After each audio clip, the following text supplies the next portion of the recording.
5월 21일 오늘의 말씀은 창세기 45장 1절에서 15절입니다.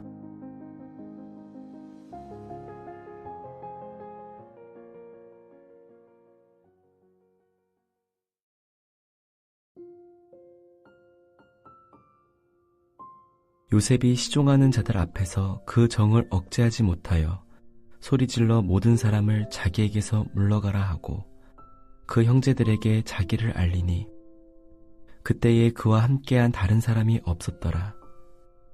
요셉이 큰 소리로 우니 애굽 사람에게 들리며 바로의 궁중에 들리더라. 요셉이 그 형들에게 이르되 나는 요셉이라. 내 아버지께서 아직 살아계시니이까. 형들이 그 앞에서 놀라서 대답하지 못하더라. 요셉이 형들에게 이르되 내게로 가까이 오소서. 그들이 가까이 가니 이르되 나는 당신들의 아우 요셉이니 당신들이 애굽에 판 자라. 당신들이 나를 이곳에 팔았다고 해서 근심하지 마소서. 한탄하지 마소서. 하나님이 생명을 구원하시려고 나를 당신들보다 먼저 보내셨나이다. 이 땅에 2년 동안 흉년이 들었으나 아직 5년은 밭갈이도 못하고 또 못할지라. 하나님이 큰 구원으로 당신들의 생명을 보존하고 당신들의 후손을 세상에 두시려고 나를 당신들보다 먼저 보내셨나니 그런즉 나를 이리로 보낸 이는 당신들이 아니요 하나님이시라. 하나님이 나를 바로에게 아버지로 삼으시고 그 온 집의 주로 삼으시며 애굽 온 땅의 통치자로 삼으셨나이다. 당신들은 속히 아버지께로 올라가서 아뢰기를 아버지의 아들 요셉의 말에 하나님이 나를 애굽 전국의 주로 세우셨으니 지체 말고 내게로 내려오사 아버지의 아들들과 아버지의 손자들과 아버지의 양과 소와 모든 소유가 고센 땅에 머물며 나와 가깝게 하소서.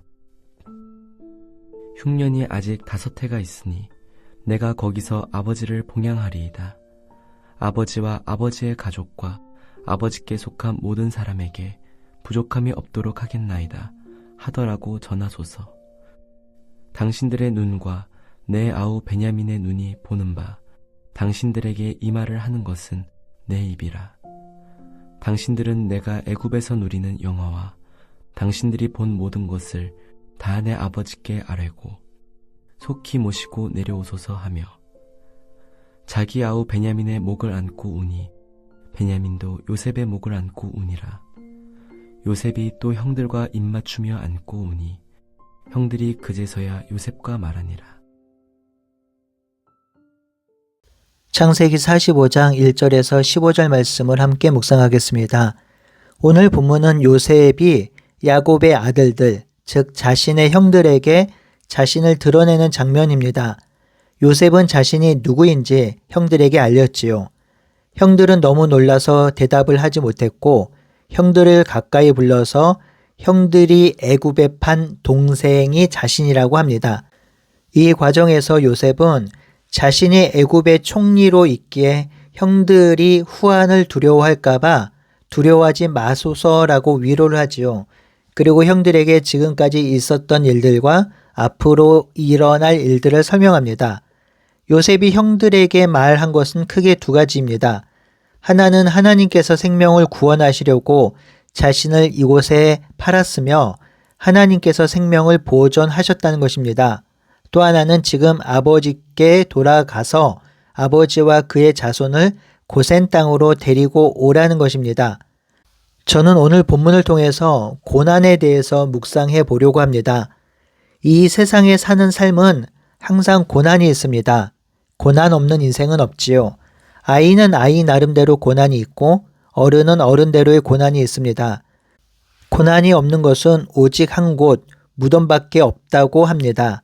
즉, 이 땅에 발을 디디고 사는 삶은 모두 고난을 직면합니다. 세상 사람들은 고난을 거부하고 싫어하지요.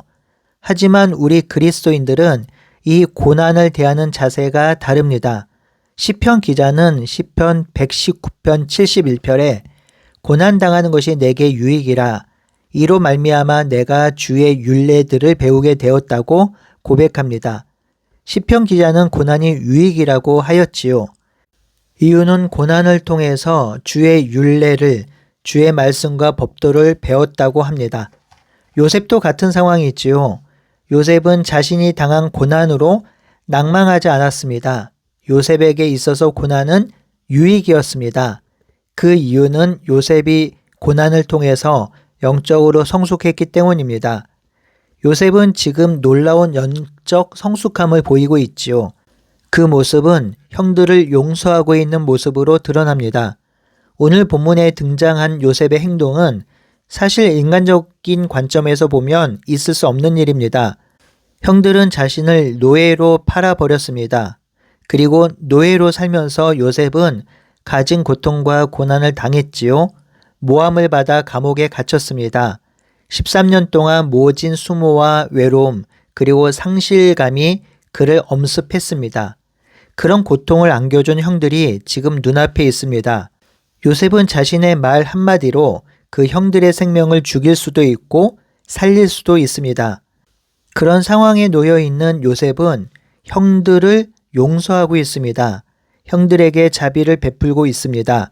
형들을 사랑하고 있습니다. 이것이 영적 성숙의 최고점에 있는 사람의 모습이지요. 물론 여기서 조심해야 할 것은 성경이 말하는 용서는 죄를 가볍게 여기거나 악을 정당화하는 것은 아니라는 점입니다. 요셉은 형들의 죄를 죄가 아닌 것으로 말하지 않습니다. 오히려 형들의 죄를 분명히 인정하면서도 그 죄보다 크신 하나님의 섭리를 바라보고 있는 것이지요. 이 최고의 용서를 보인 분이 바로 예수 그리스도입니다. 예수님은 하나님을 등지고 사탄을 따라 살던 인간들을 용서하셨습니다.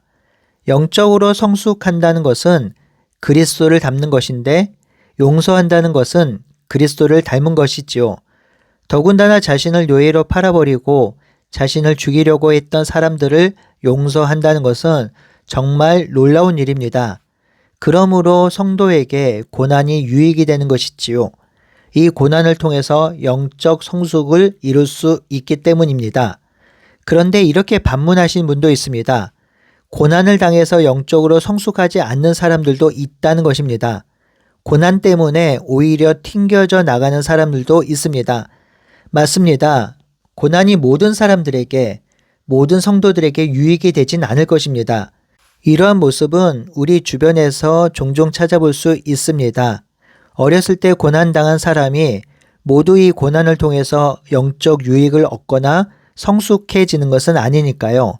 어떤 사람은 고난당함으로 어긋난 길을 가기도 하고 어떤 사람은 고난을 통해서 삶을 비관하기도 하지요.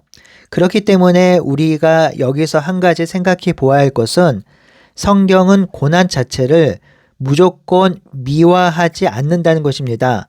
어떤 고난은 인간의 죄와 탐욕 때문에 생겨난 것이고 어떤 고난은 깨어진 세상의 결과이기도 합니다. 그래서 중요한 것은 고난 자체가 아니라 그 고난 속에서 하나님을 어떻게 바라보느냐입니다. 동일한 고난 속에서도 어떤 사람은 하나님을 원망하며 무너지지만 어떤 사람은 하나님을 더욱 붙들며 성숙해집니다. 그렇다면 우리 그리스도인들이 이 고난을 통해서 요셉과 같이 진실하게 성숙을 이루려면 어떻게 하면 좋을까요? 첫 번째로 그것은 고난의 의미를 깨닫는 것입니다. 오늘 본문에서 요셉은 자신이 고난을 통해서 당한 깨달음을 말하고 있습니다. 5절에서 8절인데요. 중요한 내용이니 제가 읽어보겠습니다. 당신들이 나를 이곳에 팔았다고 해서 근심하지 마소서, 한탄하지 마소서. 하나님의 생명을 구원하시려고 나를 당신들보다 먼저 보내셨나이다. 이 땅에 2년 동안 흉년이 들었으나 아직 5년은 밭갈이도 못하고 추수도 못할 것입니다. 하나님이 큰 구원으로 당신들의 생명을 보존하고 당신들의 후손을 세상에 두시려고 나를 당신들보다 먼저 보내셨나니 그런즉 나를 이리로 보내신 이는 당신들이 아니요 하나님이시라. 하나님이 나를 바로에게 아버지로 삼으시고 그 온 집의 주로 삼으시며 애굽의 온 땅의 통치자로 삼으셨나이다. 요셉이 반복해서 형들에게 설명하고 있는 것이 있는데요.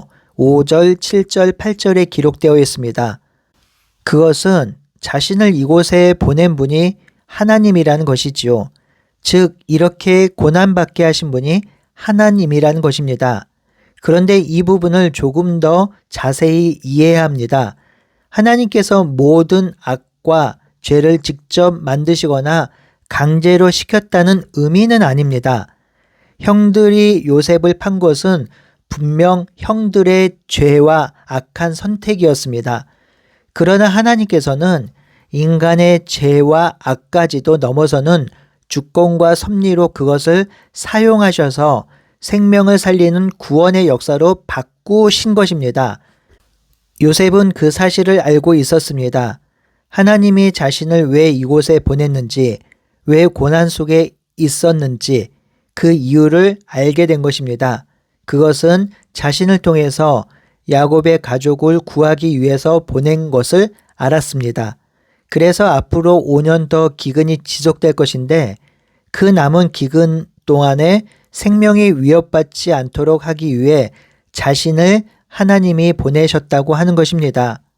요셉은 자신이 당한 고난을 가족을 살리기 위해서 하나님이 먼저 애굽으로 보낸 것으로 분명하게 이해하고 있습니다. 요셉은 자신이 당한 고난이 그냥 힘들고 아프고 어렵고 고통스러운 것으로만 이해한 것이 아닙니다. 요셉이 이해한 고난은 생명을 살리기 위한 고난이었습니다. 두 번째로 여기서 창세기의 큰 흐름을 볼 필요가 있습니다. 하나님께서 요셉 한 사람만 살리신 것이 아니라 아브라함에게 약속하신 언약의 가문을 보존하고 계시다는 것입니다. 야곱의 가족이 살아남아야 이스라엘 민족이 이어질 수 있고 결국 그 계보 가운데 메시아이신 예수 그리스도께서 오시게 됩니다.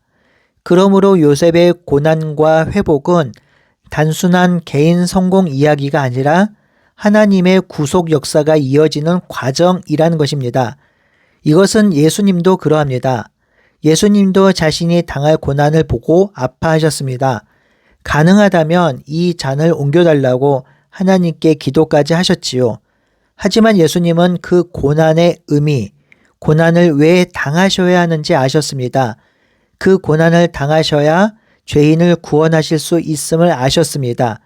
그래서 그 모진 고통을 당당하게 걸어가셨던 것이지요. 조금 전에 인용한 시편 기자의 고백도 동일합니다.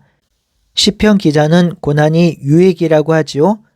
왜냐하면 고난을 통해서 주의 율례를 배울 수 있기 때문입니다. 요셉의 이야기는 결국 예수 그리스도를 비추어 주는 그림과 같습니다. 사랑하는 자에게 배신을 당하고 은전에 팔리며 억울한 고난을 당하지만 결국 많은 사람을 살리는 자리로 요셉이 세워집니다. 그리고 자신을 해친 사람들에게 용서와 생명을 베풀고 있습니다. 창세기는 이미 요셉의 삶을 통해서 장차 오실 예수님의 구원의 그림자를 보여주고 있는 것이지요. 사랑하는 성도 여러분, 우리는 서로 다른 고난을 겪고 있고 경험하고 있습니다. 그럴 때 중요한 것은 고난의 의미를 깨닫는 것입니다. 결국 고난이 우리에게 유익이 되는 것은 이 고난을 통해서 영적으로 성숙하게 되며 하나님의 뜻을 알게 되며 하나님 나라 역사를 이룰 수 있기 때문입니다. 지난 주 초에 저랑 절친인 목사님 어머니께서 소천하셔서 장례식에 다녀왔습니다. 장지에서 식사하고 있는데 몇 해 전에 암에 걸렸던 모 교회 선배를 만났는데요. 그 암에서 회복되면서 그분이 경험한 것이 바로 아픔 가운데 자신의 믿음이 성숙했다는 것입니다.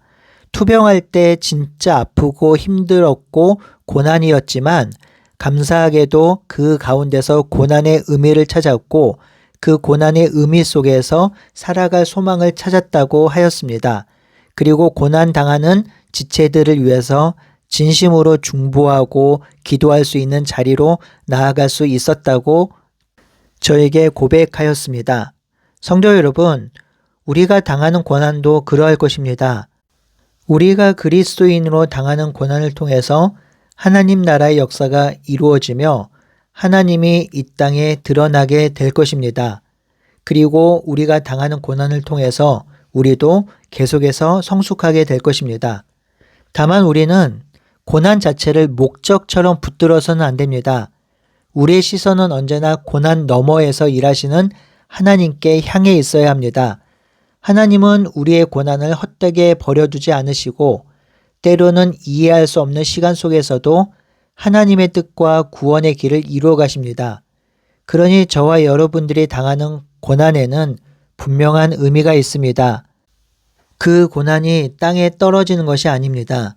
그 고난을 통해서 우리는 영적으로 성숙할 것이며 그 고난을 통해서 하나님께서 일하실 것입니다.